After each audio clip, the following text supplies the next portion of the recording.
Segera download yang Quran disebut oleh Tadabbur, Al-Quran, dia meraih tafsir kebaikan. dalam genggaman Dan contoh Anda. bulan Ramadan adalah bulan Al-Quran.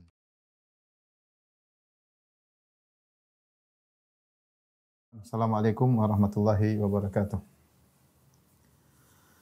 Alhamdulillahi ala ihsanih wa syukru lahu ala taufiqihi wa amtinanih wa asyhadu an la ilaha illallah wahdahu la syarika lahu ta'ziman li sya'nih wa asyhadu anna Muhammadan abduhu wa rasuluhu da'ila ridwanih. Allahumma salli alaihi wa ala alihi wa ashabihi wa ikhwanih.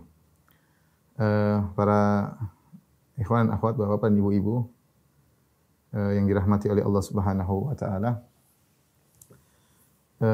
Pada kesempatan kali ini kita akan membahas tentang apa yang harus kita lakukan ketika kita menghadapi kondisi di mana kita bingung menghadapi kondisi tersebut.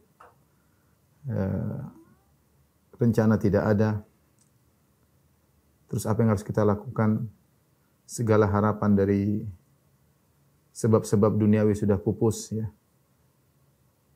Dan terkadang sebagian orang mengalami kondisi demikian, ya. Terutama di masa-masa sulit di zaman sekarang, ya. Sebagian orang kehilangan keluarga, kehilangan pekerjaan, ya. Terkadang tertimpa juga dengan penyakit sehingga dia bingung apa yang harus dia lakukan. Sebagian ulama seperti Ibnu Rajab Al-Hambali rahimahullahu taala menjelaskan bahwasanya terkadang manusia terjebak dalam kondisi demikian. Di puncak-puncak kesulitan, agar Allah mengajari dia untuk kembali kepada Allah Subhanahu wa taala. Agar dia sadar bahwasanya apa yang dilihat selama ini di atas muka bumi tidak bisa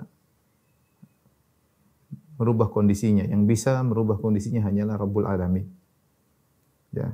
Jadi terkadang kita dijebak dengan kondisi seperti itu agar kita benar-benar hanya bertawakal kepada Allah. Kita sadar bahwasanya orang-orang yang selama ini kita harapkan ternyata tidak bisa berbuat apa-apa, tidak bisa berkutik dengan kondisi yang kita hadapi.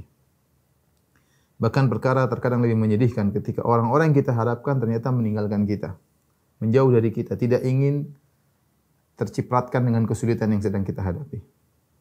Tidak mengapa ketika dalam kondisi demikian seorang muslim, seorang mukmin harusnya semakin percaya kepada Allah bahwasanya jalan keluar akan segera tiba. Recording in progress.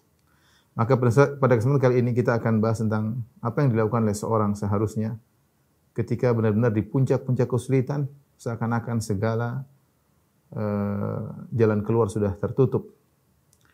Ada 3 hal yang hendaknya dilakukan oleh seorang muslim. Yang pertama adalah dia husnudzan kepada Allah Subhanahu wa taala. Yang kedua dia bertakwa kepada Allah Subhanahu wa taala. Dan yang ketiga dia bertaubat, beristighfar atas segala dosa-dosa yang dia lakukan. Kalau dia punya masalah dengan orang lain, maka segera dia selesaikan sebisa mungkin. Karena bisa jadi apa yang dia alami merupakan dampak dari dosa-dosa masa lalunya atau dampak dari kezaliman yang dia lakukan kepada orang lain. Ala kulli hal, apapun yang terjadi, ini 3 perkara yang ingin saya singgung pada kesempatan kali ini. Ketika seorang menghadapi kondisi yang sangat sulit, karena dalil-dalil menunjukkan 3 hal ini sangat penting agar seorang bisa keluar dari kondisi yang sangat berat yang tidak bisa dia hadapi. Taib. Yang pertama adalah husnudzan billah, ya, husnudzan. Berprasangka baik.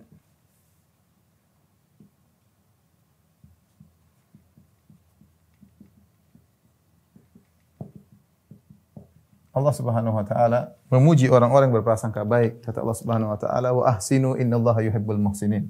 Ya. Wa ahsinu innallaha yuhibbul muhsinin. Berbuat baiklah, sungguhnya Allah mencintai orang berbuat baik. Dalam ayat yang lain, "Wa ahsinu wallahu yuhibbul muhsinin." Sebagian ulama menafsirkan wa ahsinu, mereka mengatakan yaitu ahsanul dzan, ya. Di antara makna wa ahsinu artinya ihsan dzan billah, berprasangka baik. Baik kepada Allah. Ini sebagian tafsiran para salaf. Maka orang kalau berprasangka baik kepada Allah Subhanahu wa taala, maka dia akan dicintai oleh Allah dan dia akan bersama dengan Allah Subhanahu wa taala. Nah, kita tahu bahwasanya ibadah terdiri atas perkataan, perbuatan dan juga amalan batin ya, amalan batin. Justru amalan batin ini lebih penting dalam peribadatan kepada Allah daripada amalan zahir ya. Terkadang kita hanya fokus kepada ibadah yang zahir seperti salat, baca Quran, itu penting semuanya, salat, baca Quran ya. Tapi kita terkadang lalai bahwasanya ada ibadah-ibadah hati yang sangat agung. Di antaranya seperti berbaik sangka kepada Allah, berprasangka baik kepada Allah, adalah ibadah hati yang sangat agung. Bahkan banyak ibadah-ibadah zahir yang dibangun di atas ibadah hati. Kalau ibadah hatinya buruk, maka ibadah zahirnya juga buruk. Dan Nabi SAW telah mengatakan bahwasanya inna fil jasadi mudghah idza saluhat saluhal jasadu kulluhu wa idza fasadat fasadal jasadu kulluhu ala wahyil qalb. Sungguhnya dalam hati ada segumpal daging. Kalau dia baik maka baik pula seluruhnya, kalau dia buruk maka buruk pula seluruhnya. Ketahui dia adalah qalbu.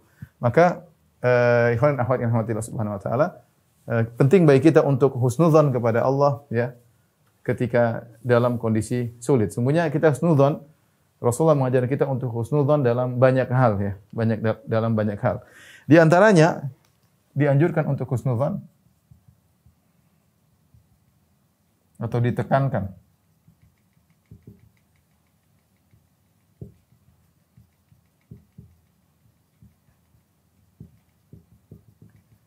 kapan di antaranya ketika akan meninggal. Ketika akan meninggal. Saya rasa kondisi paling berat seseorang yang dia benar-benar pasrah ketika akan meninggal. Mau apa lagi sudah? Usaha sudah selesai semuanya. Mau apa lagi? Dia sudah enggak bisa baca Quran, dia sudah enggak bisa sholat lagi, sudah mau akan meninggal dunia.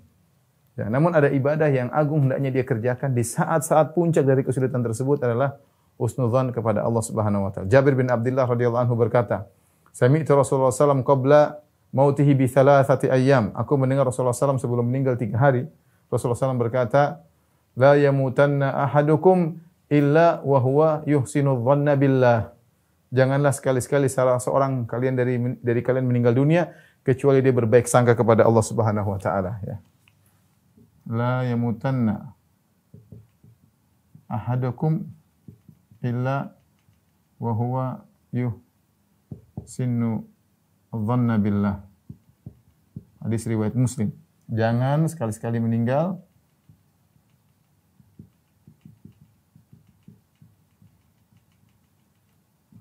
kecuali berbaik sangka.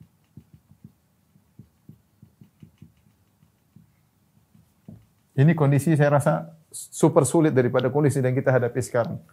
Kita bagaimanapun kondisi sulit, kita masih bisa berbuat ya, masih hidup. Tapi kalau sudah menjelang kematian, saya rasa sudah harapan semua sudah pupus. Tapi ingat, Nabi bilang jangan berburuk sangka kepada Allah Subhanahu wa taala.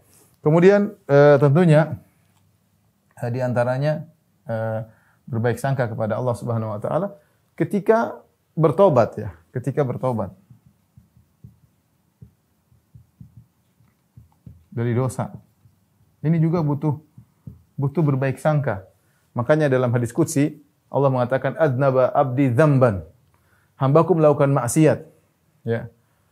Faqala rabbighfirli. Kemudian dia berkata, "Ya Allah ampunilah aku." Kata Allah, "Alima abdi anna lahu rabban yaghfiru dzam wa ya'khudhu bidzam." Hambaku tahu bahwasanya dia punya Tuhan yang mengampuni dosa. Makanya dia minta ampun. Dia husnudzon kepada Allah. Dia tahu Tuhan saya ini Maha mengampuni dosa. Maka dia mengatakan, "Rabbighfirli, ya Allah ampunilah aku." Ghafartu lahu, kata Allah, aku ampuni dia. Aku ampuni dia. Summa makatha masyaallah, kemudian dia diam dalam berapa lama tidak bermaksiat. Summa aznaba dzamban akhar, kemudian kembali lagi melakukan maksiat. Ketika dia maksiat lagi, dia bertobat, dia mengatakan Rabbighfirli, ya Allah ampunilah aku. Allah mengatakan lagi, "Alima 'abdi anna lahu rabban yaghfiru dzam wa ya'khudhu bidzam." Hambaku tahu dia punya Tuhan yang Maha Pengampun, maka dia minta ampun, aku ampuni dia. Husnudzon dia, meskipun dia melakukan dosa, dia husnudzon kepada Allah Subhanahu wa taala. Dan Allah mengkisahkan tentang 3 orang sahabat, kalau tidak salah Ka'ab bin Malik radhiyallahu anhu, kemudian Hilal dan Murarah. 3 orang ini yang mereka tidak ikut serta dalam perang Tabuk, sehingga kemudian Nabi menyuruh para sahabat memboikot mereka sampai hampir 50 hari. Allah turunkan bagaimana mereka dalam kondisi demikian ketika mereka mengucapkan salam tidak ada yang jawab, bahkan keluarganya, kerabatnya tidak menjawab salam, bahkan disuruh meninggalkan istrinya. Berat ketika itu mereka diboikot oleh kaum muslimin, oleh Nabi SAW biasanya murah senyum, Nabi tidak senyum.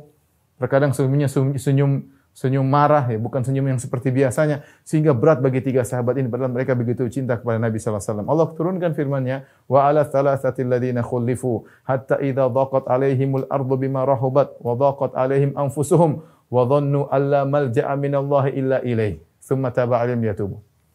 Dalam surat Taubah kata Allah, dan tiga orang yang ditangguhkan taubat mereka sampai hatta idza dhaqat alaihimul ardu bima rahubat, sampai mereka menyangka bumi sudah sempit padahal bumi itu luas. Tapi mereka menyangka tidak kuat hidup di situ. Bumi terasa sempit padahal bumi itu luas kata Allah. Bukan cuma itu, dhaqat alaihim anfusuhum, bahkan jiwa mereka juga merasa sempit. Artinya sudah puncak, sudah sulit sekali. Tapi kata Allah, wa dhannu alla malja'a minallahi illa ilaih. Tapi mereka menyangka bahwasanya tidak ada tempat mereka berlari kecuali kepada Allah Subhanahu wa taala. Ini yang jadi poin penting. Mereka husnudzan ketika mereka melakukan kesalahan bahwasanya Allah Maha Pengampun. Allah Maha Pengampun. Maka seorang ketika bertobat dia hendaknya berbaik sangka kepada Allah Subhanahu wa taala. Di antara juga kita ditekankan untuk husnudzan ketika dalam kondisi terdesak. Ya, seperti kondisi sekarang, kondisi sebagian orang dalam kondisi sangat sulit. Sunnatullah berlaku, kata Ibnu Rajab Al-Hambali, sunnatullah berlaku. Jika kondisi sudah sangat sulit, di puncak kesulitan, biasanya kalau dibarengi dengan ketakwaan, biasanya datang solusi.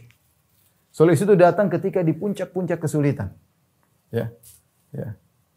Di puncak-puncak kesulitan. Dan itulah yang Allah Subhanahu wa taala ceritakan dalam Al-Qur'an, ya. Demikian juga kisah-kisah yang dialami oleh Nabi sallallahu alaihi wasallam. Datang pertolongan tersebut ketika di puncak-puncak kesulitan, ya. Di puncak-puncak kesulitan. Kenapa? Mereka husnudzan kepada Allah Subhanahu wa taala. Saya sebutkan misalnya contoh, ya.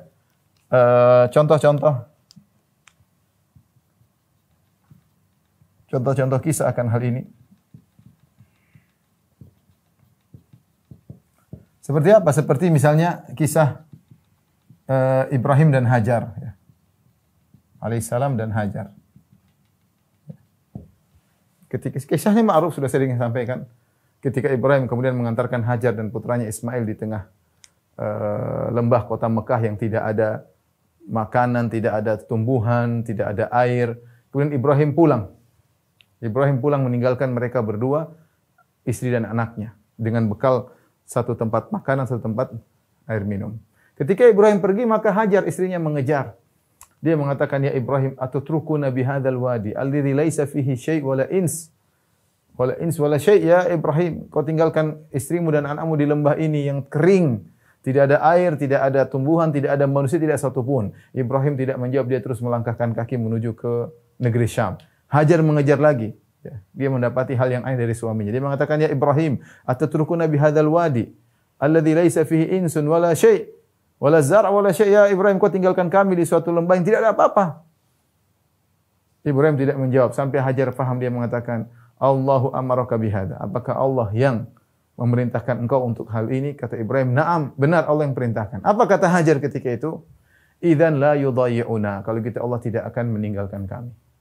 Kemudian kisah yang ma'ruf, akhirnya minumannya habis, makanannya habis, air susu Hajar pun tidak keluar. Akhirnya Ismail menggeliat kesakitan, maka Hajar pun naik ke bukit Sofa, kemudian pergi ke bukit Marwah sampai 7 kali, baru kemudian Allah berikan. Di puncak-puncak dia kesulitan, anaknya menangis, dia tidak kuasa melihat anaknya, dan dia sudah letih dari bukit Sofa ke Marwah, Sofa sampai 7 kali. Seorang wanita di tempat seperti itu, tiba-tiba ada bantuan, datang malaikat Jibril, kemudian keluarlah air Zam-Zam. Lihat bagaimana Hajar bertahan.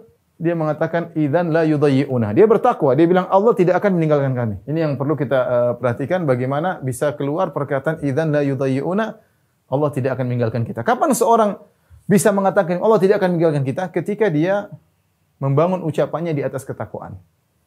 Ya, ini masalahnya takwa yang penting, sehingga kita bisa husnudzan kepada Allah Subhanahu wa taala. Jadi kondisi sangat sulit dihadapi Hajar, tapi ada solusinya, ya. Saya rasa kalau kita di kondisi Hajar bingung mau ngapain, tidak ada rencana mau ngapain.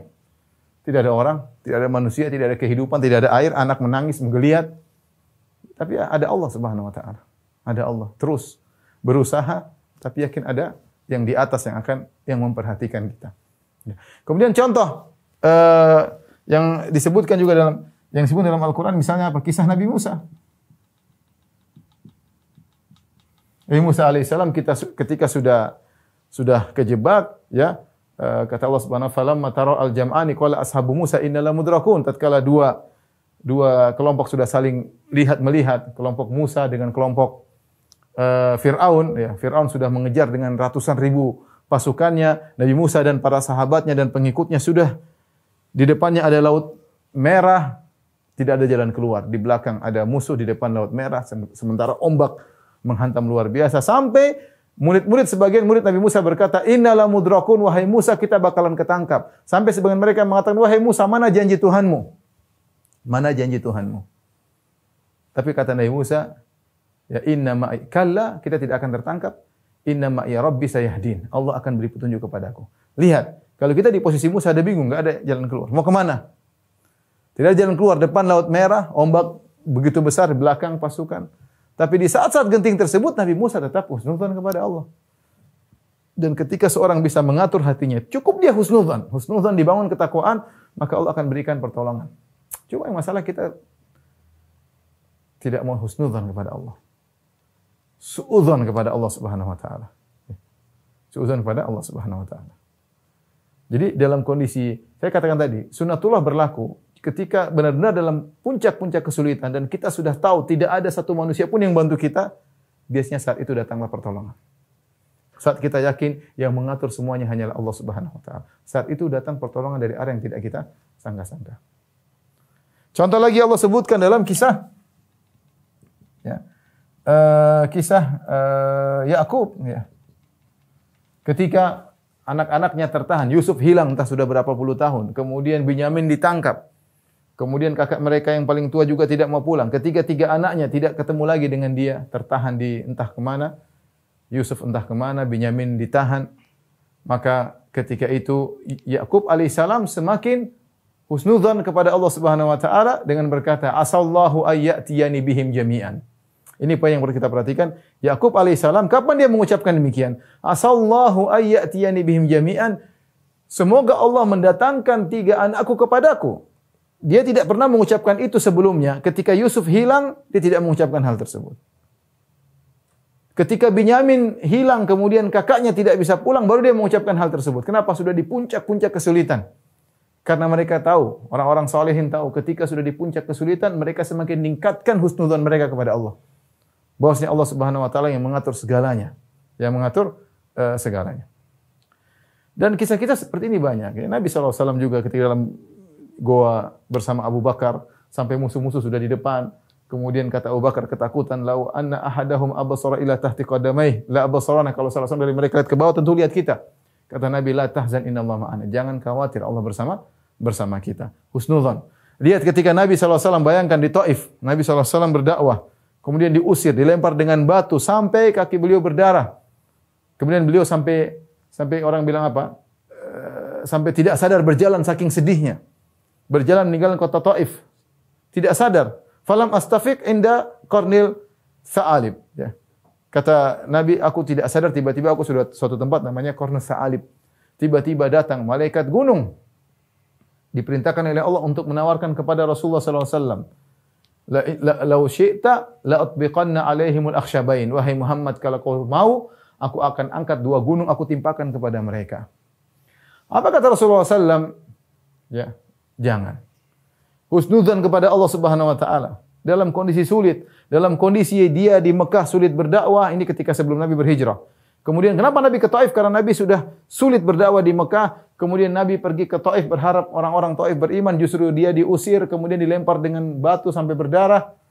Saat itu malaikat nawarkan untuk menghancurkan mereka, Nabi husnudzan kepada Allah dengan berkata, "La bal arju an yukhrijallahu min aslabihim man ya'budullaha wa la yusyriku bihi syai'a."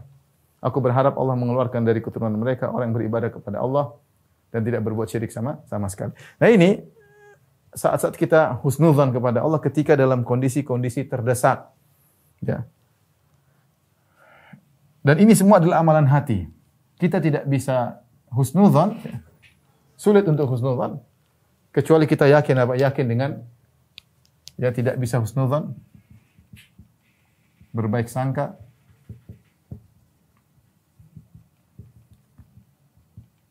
Kecuali yakin luasnya rahmat Allah.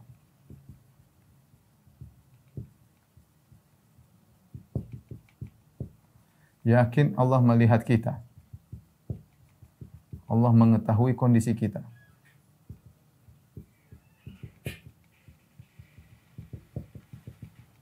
Yakin sempurnanya kekuasaan Allah.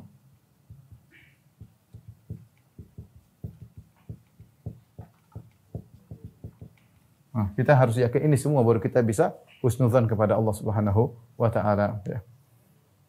Kalau kita tidak yakin sulit, ya. Yakin Allah mengurusi kita secara detail. Kita ini di Islam ini diurusi oleh Allah secara detail. Ini ujian Allah berikan pasti ada solusinya, ya. Allah tidak bukan kondisi kita luput dari ilmu Allah. Allah tahu kita sedang demikian, Allah tahu. Tapi kita tinggal tanamkan dalam hati kita, ya Allah Engkau mengetahui kondisiku. Ya Allah Engkau tahu kesulitan yang aku hadapi. Kita menangis, berdoa kepada Allah Subhanahu wa taala, yakin hanya Allah yang bisa mengangkat penderitaan kita. Kita husnudzan, maka insyaallah ada solusi. Dan dalam hadis qudsi Allah berkata, "Ana inda dhanni 'abdi bi", sungguhnya aku tergantung persangka hambaku. "Falyadhunna 'abdi bi ma syaa", maka silakan hamba berprasangka kepadaku dengan apa yang dia kehendaki. Perhatikan, in dhanna bi khairan falahu. Kalau dia berbaik sangka padaku, bagi dia kebaikan. Wa in dhanna bi syarran falahu. Kalau dia berburuk sangka kepadaku, bagi dia keburukan. Nah, ini tinggal kita menata hati bagaimana kita berbaik sangka kepada Allah Subhanahu wa taala. Ikhwan dan akhwat yang dirahmati Allah Subhanahu wa taala, yang kedua yang kita lakukan adalah bertakwa. Ini landasan kita di antara hal yang membantu husnudzan adalah kita segera memperbaiki diri kita dengan bertakwa. Segera memperbaiki diri kita dengan bertakwa. Kita sadar mungkin sebelum kita mendapat kondisi sulit ini mungkin kita bermaksiat, mungkin kita kurang ibadahnya, mungkin saatnya kita bertakwa kepada Allah Subhanahu wa taala, ya. Karena Allah telah menjelaskan bahwasanya takwa memberikan solusi dalam kondisi-kondisi yang sangat sulit, seakan-akan ada kondisi yang gelap dan sempit, tiba-tiba ada jalan keluar. Allah Subhanahu wa taala berfirman, "Wa may yattaqillaha yaj'al lahu makhraja."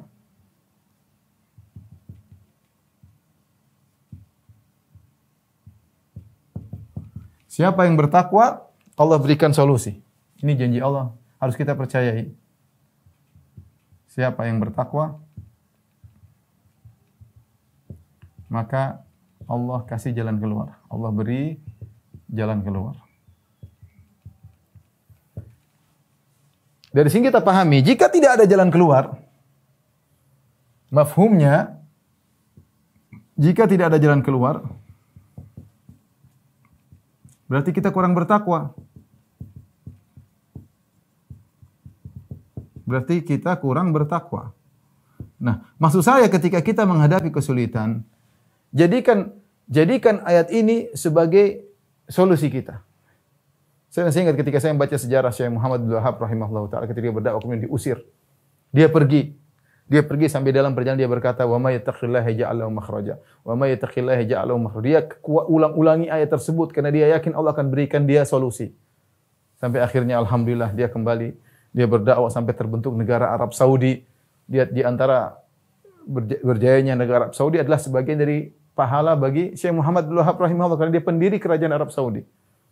Kerajaan yang kita lihat maksudnya menjalankan sunnah-sunnah Nabi dengan segala kekurangannya. Tapi maksud saya, ketika dia diusir dalam dakwahnya, dia mengulang-ulangi ayat ini. Wa may yattaqillaha yaj'al lahu makhraja. Siapa yang bertakwa, Allah akan berikan dia solusi. Tapi ketika kita mengulangi ayat ini, kita perbaiki diri.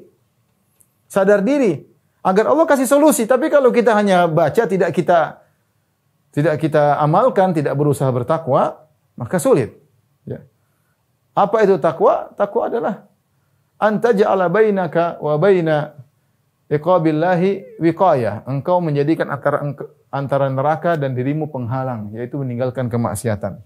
Ya, takwa intinya meninggalkan maksiat, menjalankan ketaatan. Maka seorang ketika dalam kondisi sulit berusaha dekat kepada Allah. Sudah pupuskan harapan kepada manusia. Kita boleh ikhtiar tapi hati selalu kepada Allah, terutama dalam kondisi sulit. Allah mengatakan, "Wa may yattaqillaha yaj'al lahu makhraja." Allah berikan solusi. Kemudian kata Allah Subhanahu wa taala, "Wa yarzuquhu min haitsu la yahtasib." Allah beri rezeki dari arah yang tidak sangka-sangka.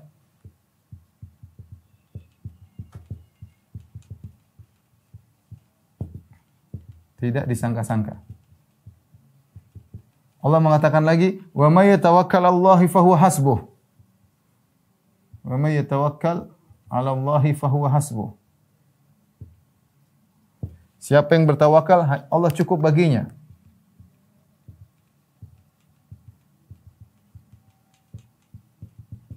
Allah cukup baginya. Kemudian juga Allah mengatakan dalam satu surat yang sama, "Wa may yattaqillaha yaj'al lahu min amri yusra." Wa may yattaqillah yaj'al lahu min amrihi yusra. Siapa yang bertakwa, Allah mudahkan urusannya.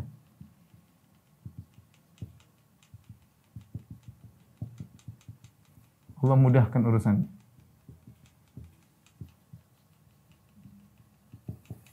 Ikhwan dan akhwat yang dirahmati Allah Subhanahu wa taala. Ini semua yang saya bacakan ayat yang "Wattaqillaha ja'alahu makhraja wa yarzuqhu min haitsu la yahtasib." Siapa yang bertakwa Allah berikan solusi, siapa yang bertawakal Allah berikan rezeki dari yang tidak sangka-sangka.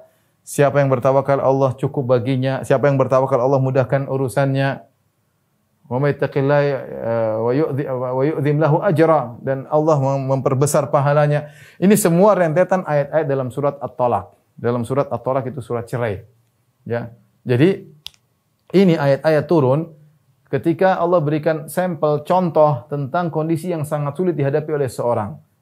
Di antara kondisi yang sangat sulit dihadapi oleh seorang adalah dalam kehidupan rumah tangganya ketika dia cerai dengan pasangannya. Ini berat. Berat bagi sang lelaki, berat bagi wanita. Ya. Sangat berat. Apalagi kalau mereka sudah memiliki anak-anak. Apalagi kalau mereka sudah menjalin pernikahan dalam waktu yang lama. Ya. Belum berkaitan dengan kerabat mertua, dengan tetangga-tetangga, dengan kerabat. Artinya sesuatu yang sangat sulit. Di antara masalah yang sangat berat dalam kehidupan seorang ketika harus bercerai. Tapi dia harus hadapi. Karena syariat membolehkan cerai kalau memang ada maslahat. Nah, Allah mengajarkan kepada kita ketika dalam perceraian yang itu kondisi yang sangat sulit, baik laki-laki maupun wanita, bertakwa kepada Allah. Bertakwa. Bertakwa ketika menghadapi masalah tersebut. Makanya kalau kita baca surat At-Talaq tersebut, Allah sebutkan kalau mau cerai ada aturannya. Jangan usir istrimu tetap di rumahmu, di masa iddah ditunggu, ada aturannya. Namun kenapa banyak orang ketika mengalami perceraian tidak mendapat solusi? Kondisi semakin terpuruk, anak-anak tidak diperhatikan, ribut melulu sama bekas istrinya, ribut melulu sama bekas suaminya. Tidak selesai-selesai permasalahan, terkadang dendam-dendaman di antara mereka. Karena mereka tidak bertakwa ketika menjalani perceraian. Artinya mereka tidak bertakwa ketika menghadapi permasalahan yang mereka hadapi. Kita bilang sekarang ada masalah misalnya. Sebagian orang tidak bertakwa, ada masalah ekonomi mereka lagi jatuh. Kemana? Ke dukun misalnya. Atau lari dengan maksiat, menghibur diri dengan nonton yang tidak-tidak. Atau nenggak khamar. Ya.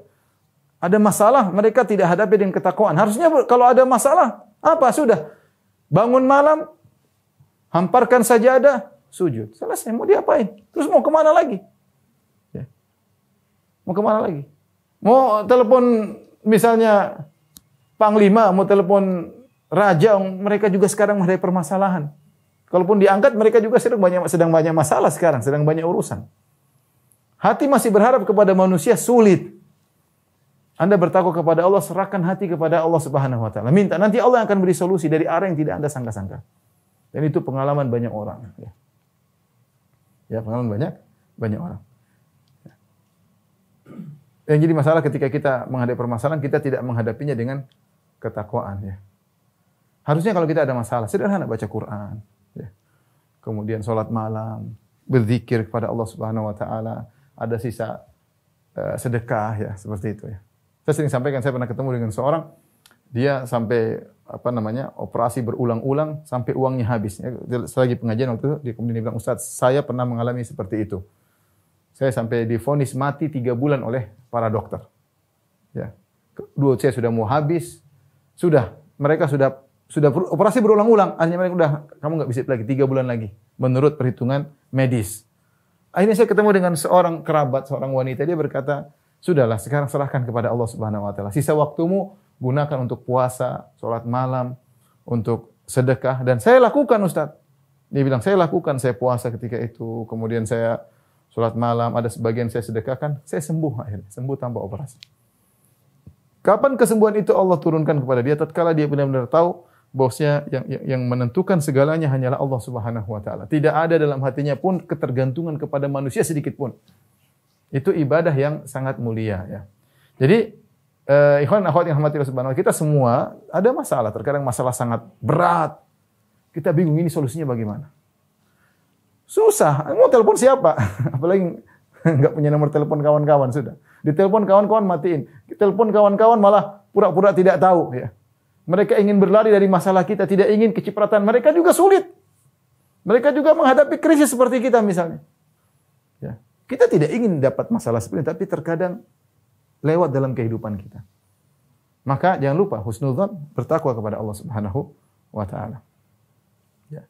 Yang ketiga, ini penting juga, istighfar banyak-banyak. Ya. Dan minta maaf kalau ada kezaliman kepada orang yang kita zalimi. Mungkin kita punya masalah sama siapa, kita nggak tahu. Kita bikin masalah sama orang, kelihatannya sepele. Tapi orang tersebut angkat tangan, "Ya Allah, berilah kesulitan hidup bagi dia." Mungkin kita nggak tahu ya. Tapi intinya kita istighfar. Karena semua yang kita hadapi adalah dari dosa-dosa kita. Wa ma asabaka min sayyi'atin famin nafsik. Apapun musibah yang menimpamu, maka adalah dari dirimu sendiri. Adalah dari dirimu sendiri ya. Bukan dari orang lain ya. Ma asabakum min musibatin fabima kasabat aydikum wa ya'fu an katsir. Apapun yang menimpa kalian maka akibat dari perbuatan kalian. Dan Allah maafkan banyak. Artinya, kalau Allah mau beri hukuman kepada setiap kesalahan kita, maka kita akan binasa. Tapi Allah beri hukuman-hukuman, ya, teguran-teguran, dikasih problem yang berat, ya, agar kita banyak-banyak istighfar.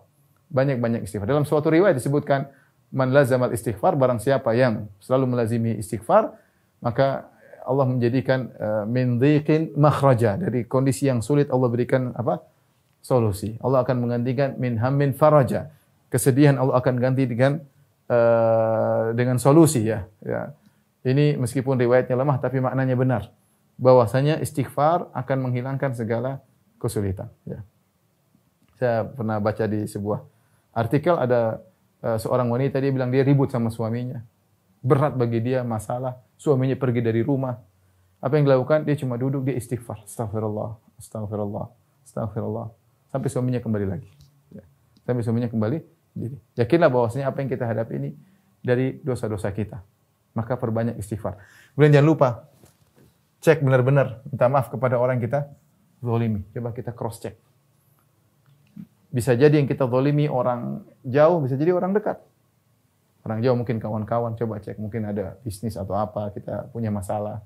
Telepon dia, mohon maaf, atau kita pernah ribut, kita angkat suara maki-maki dia, telepon dia, minta maaf, kalau perlu datang ketemu dia. Atau terkadang orang terdekat yang kita zalimi ternyata kakak kita, ternyata adik kita, ternyata orang tua kita, ternyata tetangga kita cek. Ya, karena bisa jadi apa yang kita alami ini adalah akibat dari dosa-dosa kita ya. Jadi ikhwan dan akhwat yang dirahmati Allah Subhanahu wa taala. Ini cuma 3 solusi yang bisa saya tawarkan ya untuk kita terapkan dalam kehidupan kita kalau kita menghadapi kesulitan yang sangat berat. Bertakwa kepada Allah. Ingat, tidak ada yang bisa beri solusi kecuali Allah Subhanahu wa taala. Orang mungkin punya kemampuan secara materi untuk menolong kita, tapi kalau Allah tidak menggerakkan hatinya, dia tidak akan bantu kita. Oleh karenanya, serahkan hatimu kepada Allah.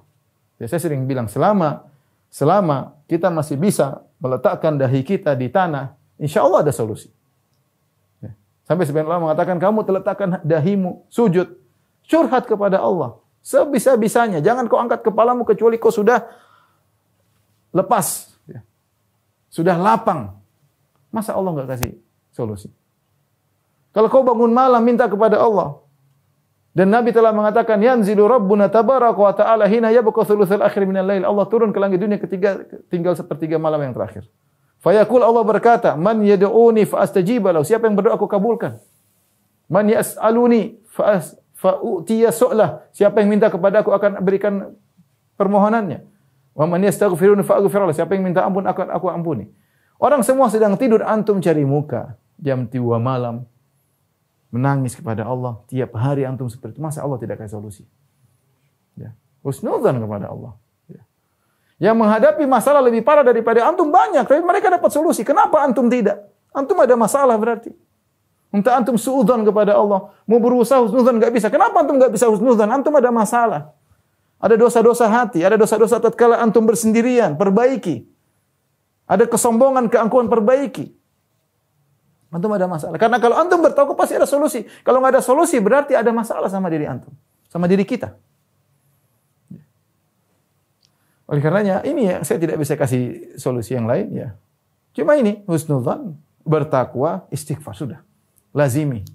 Sudah saatnya kita dapat masalah jangan kemudian kita malah habisin waktu nonton berita macam-macam, nonton ikuti ini macam-macam, kemudian tidak perlu sudahlah. Hanya buang-buang waktu dan tidak akan datang solusi. Ya. Ini ikhwan dan akhwat yang rahmati Allah Subhanahu wa taala. Sedikit yang bisa sampaikan pada kesempatan kali ini. Semoga apa yang sampaikan bermanfaat ya. Demikian kurang lebihnya saya mohon maaf wabillahi taufiq wal hidayah. Assalamualaikum warahmatullahi wabarakatuh.